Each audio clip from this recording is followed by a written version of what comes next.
Hey everybody, Nick Espinosa, your chief security fanatic here. Don't forget to subscribe. But today we are talking about Microsoft's recall. Here's an update from the last one I did.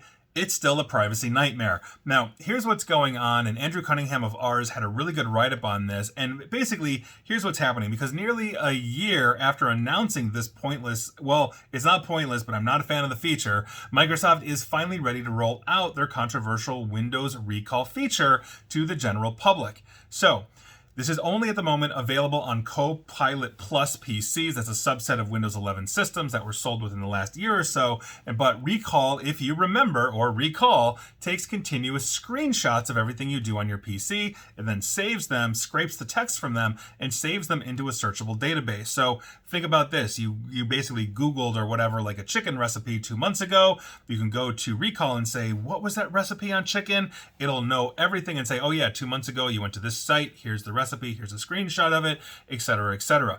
It's cool in that sense, but the privacy implications, my God, because this is obviously a major privacy and security implications abound, right? Anybody can get access to your Recall database and essentially see nearly everything you've done on your PC, which was why their initial rollout attempt was such a mess. The permissions and security structure around it was terrible. So Recall's long road to release involved basically a rushed initial almost launch, harsh criticism, basically, of its almost non-existent security protections. I was right there ringing that bell too.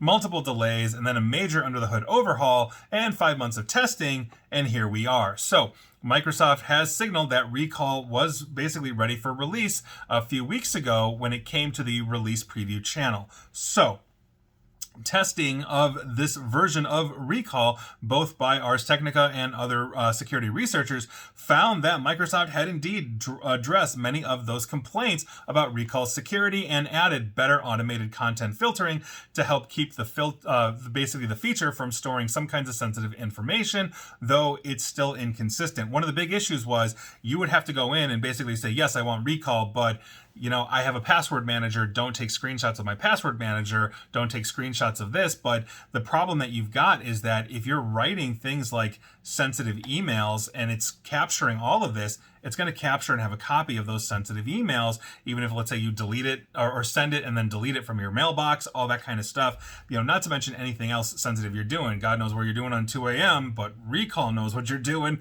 because it can recall it, right? So these are issues that they continue to have. But I will give Microsoft this. They made Recall a feature that you have to opt into as opposed to turning it on by default and then being forced to opt out, because there'd be a million people that would have this feature and not realize that they didn't need it or didn't want it or couldn't use it. So it is still a privacy nightmare. It is still an issue.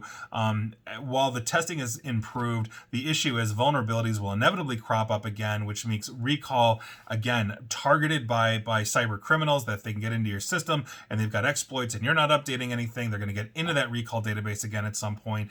I think this is a mess. I'm not going to touch this thing with a 10-foot pole. And while I love the concept of it, the fear is that my entire intimate life online and how I interact with my computer is going to be literally sitting in a database that could potentially be exploited. And I don't think I want that.